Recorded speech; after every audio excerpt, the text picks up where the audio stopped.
What's up, guys and gals? Your host with the most, Griever, as always, bringing you guys Jujustu Kaisen, chapter 176, entitled, you guessed it, Sundai Colony, part 3. Though, the number 3 this time actually, if nothing else, holds a little bit of significance because we got 3 main powers going at it in this chapter. We have Sky Girl, we have Mr. Pompadour, and we have, of course, the real and true and greatest character, Yuta! Well, Toto's not here, so Yuta! We got Yuta, right?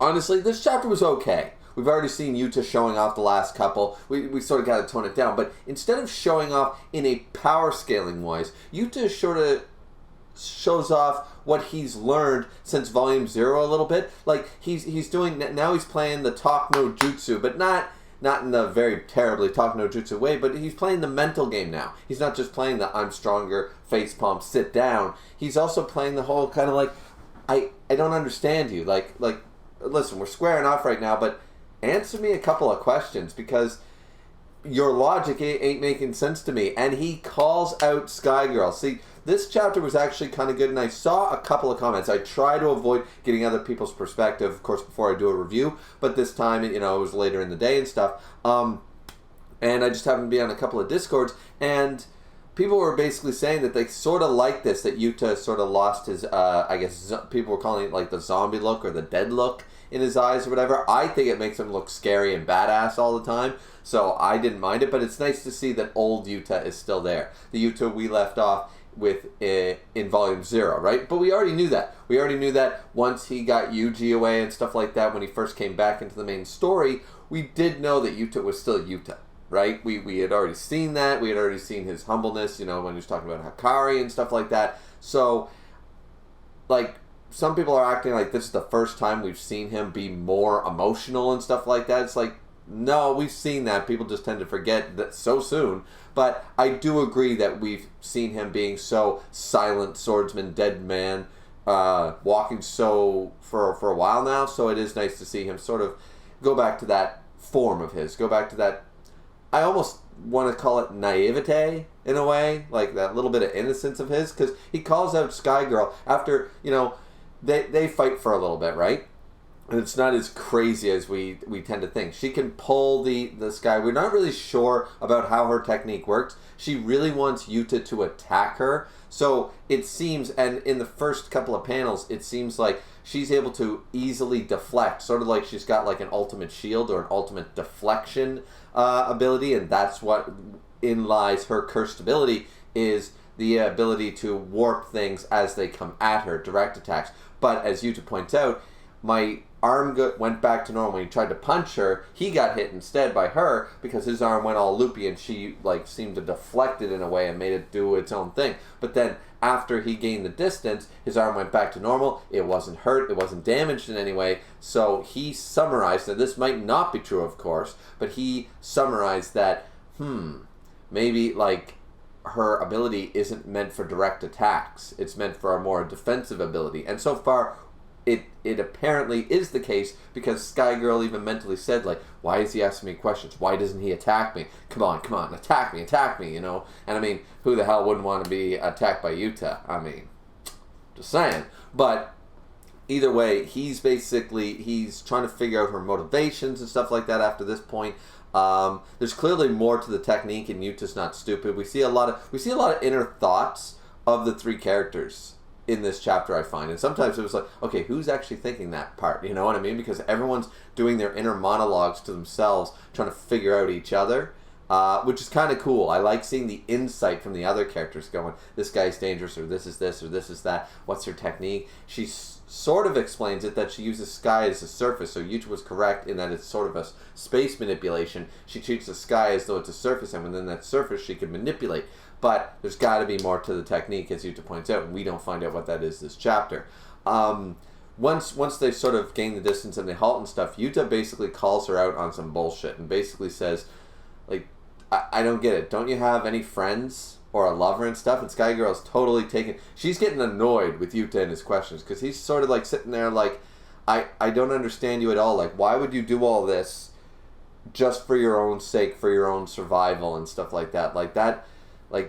it just doesn't seem the point. Like, you have a second, basically in his mind, he's calling him out, like, sort of like, you have a second chance at life, and this is what you're spending it trying to do, you know? Like, you don't really care that Kenjaku, something, you don't care about all this crap and stuff like that. Like, don't you have anybody who matters in your life, or don't you want to, you know? And in a way, she sort of is. She's gaining a bunch of points, but as Yuta points out, with someone at your level of strength, there are far easier ways to gain points. Why would you honestly try to antagonize and fight me?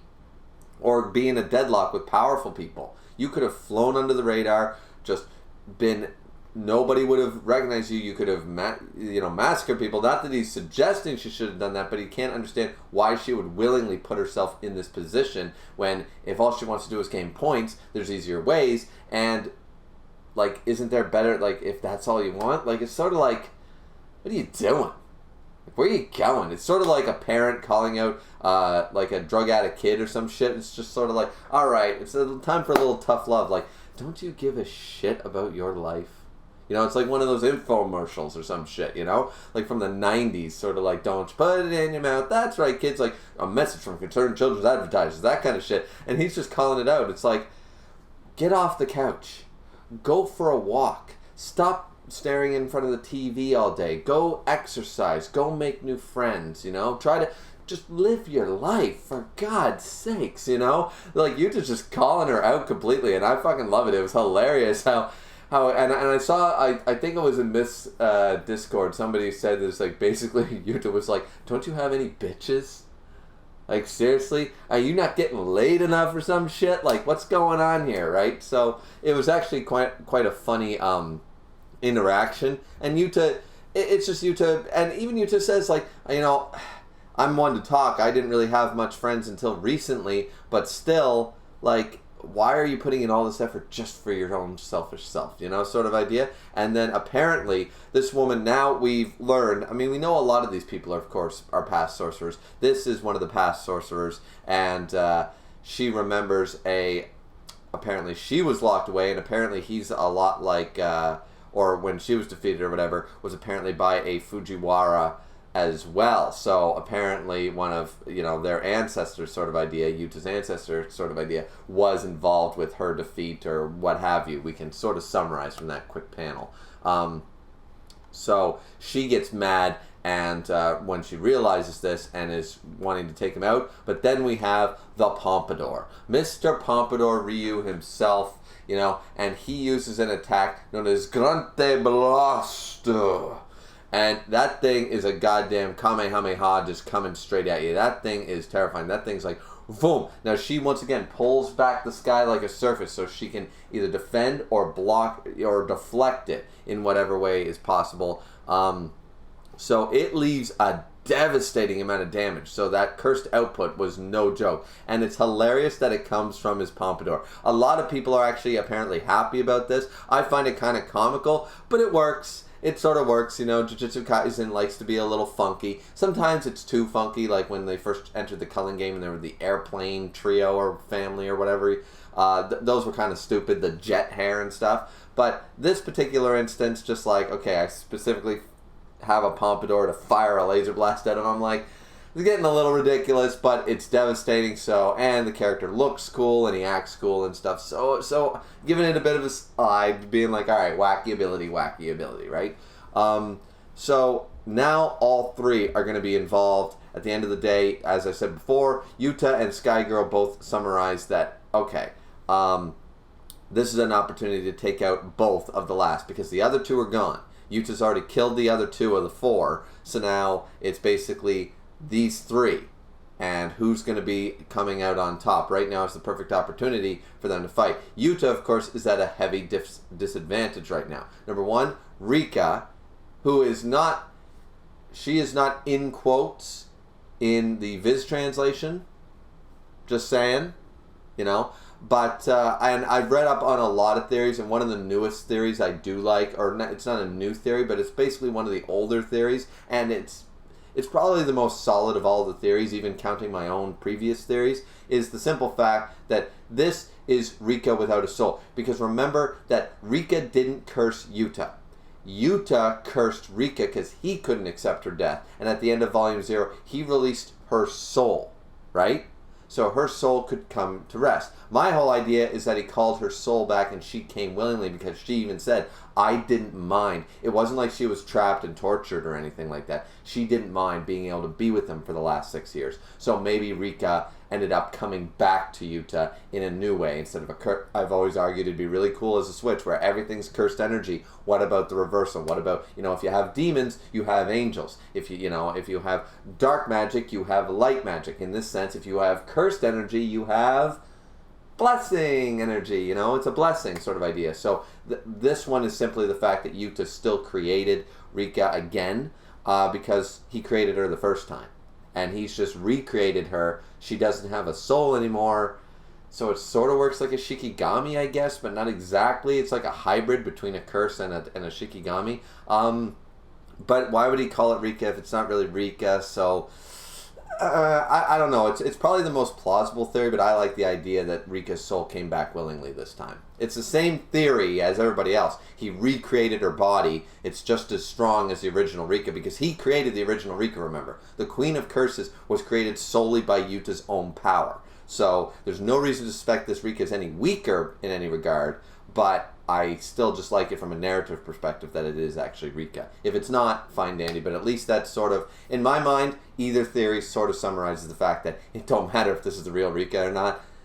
It's Rika for all intents and purposes, power-wise. So, and Yuta even brings this up, saying, even with Rika protecting the people at the stadium, there will be casualties if anyone takes a direct hit from an attack of that caliber. Like, he recognizes, like, okay, yeah, Rika won't die, but that's a wide range. That is a huge goddamn blast. That output is stupid. So he recognizes this and he goes, yeah, people are gonna die. Rika's not gonna die. I'm not gonna die, but people are gonna die. And so he, of course, being the hero, has to think of the casualties. Has to think of the civilians. So his idea is to basically kill both of them. So he rushes forward. In the end of the day, he keeps firing off these like homing versions of the blast. They're much smaller than the like super Kamehameha hair blast, right? These ones are more, he fires off multiple of them from his hair, and they seem to sort of be like homing attacks, like homing missiles. So Yuta manages to dodge them in an incredibly studly way, spinning around on poles like he's goddamn Neo in the Matrix. And then he goes underground, comes up on the other side, and Mr. Pompadour is surprised, and he's like, oh shit, that's what he did. And so he got in close. Now, of course, I'm sure Mr. Pompadour isn't solely a long-range fighter. He probably, he excels at long-range combat, and Yuta's no slouch. But right here, Yuta's plan is pretty straightforward and makes sense. Get in close. The guy's got a gun and you get close enough to him, he's going to try to fire and he's going to, sort of idea, right? How do you fight somebody with a long-range weapon? You go for the melee. You go for the close-range combat, right? So, and this is what Yuta says at the end of the chapter, please fight a little closer, why don't you? And apparently, this guy's thirsty in a way, hungry, because he says, will that fill up my stomach, Okotsu? So now the main dish will be served. I'm getting some Toriko vibes here, or some Shokugeki no Soma, like, what are we doing? Are we doing a show now? Are they going to, all of a sudden, Gordon Ramsay's going to show up and be like, or the referee from Metabot's going to be like, I will referee this Shokugeki. Cursed energy, people. Cursed battle. Cursed cooking battle. So, I don't know. But either way, I actually really enjoyed the chapter. As I said, it's okay. It's more of a setup chapter. It's showing off Mr. Pompadour's ability. It showed off Sky Girl's ability without giving away too much on either side. Because we're, of course, going through the eyes of Yuta right now. Of course, me personally, as a Yuta fanboy, I love the fact that we were following Yuta for more than a chapter or two. The Sundai Colony, I hope it goes for another, until into the 180s for the chapters, right? I want to see Yuta. I want to see more of my guy, you know what I mean? So, and these fights have been interesting. They have been cool, you know what I mean? So, this is going to be an interesting fight. I think Yuta, this is actually what people were hoping for, because clearly, one-on-one, Yuta wins. Like, I don't think any of these people, he killed two of them without using Rika, So I'm going to, and if they were in a deadlock, we can surmise that they were all unable to one-up each other in a one-on-one. So I'm going to say that this is the only way to push Yuta. Yuta, of course, is injured. It doesn't seem to be affecting him too much, but he is injured. He took 2 blows. He's bleeding. He doesn't have Rika right now. Of course, he's already revealed reverse curse technique, unfortunately, so there's no reason to hold back in this particular fight against them. But it still is going to be 2-on-1, and they have some pretty crazy abilities. That output from Mr. Pompadour is crazy. The Sky Girl's ability, there's clearly more to it. She wants people to directly attack her, so there's got to be a reason for that. You know, she doesn't seem to be able to damage anybody with this ability, but that's just Yuta's assumption. It might not necessarily be correct. Maybe she needs more prep time, setup time, something like that. We don't know yet. So this is going to be a type of fight to push Yuta, right? I mean, how else do you fight a character this strong? You basically, you take away some of their weapons, in this case, Rika. You take away Rika, one of the big things in his arsenal, and then you have him fight more than one person. That's just a way to keep the tension high, and I'm totally fine with that. I'm totally fine with that. It makes sense that these guys would be no slouch. Sky Girl and Mr. Pompadour would, in a team-up, would be able to push Yuta. That makes total sense to me, and I'm fine with it. And we're going to get to see more of Yuta badassery as he... Well, I'm assuming he's still going to win, so it's going to be pretty badass. Good setup chapter. Solid. I liked it. What do you guys think about the Sky Girl's attack? Did you think Yuta's, sort of halfway through the chapter sort of going like, what is wrong with you? Sky Girl just trying to figure it out. Did you find that? I found it almost a little comical. Like, he was like, so, I don't get it. Why are you being such a bitch? Like I'm reading between the lines, but he's just like, I don't get it. You don't got friends, you don't got family, you don't got anybody to fuck, so like, what are you doing? Like, just calling her out completely.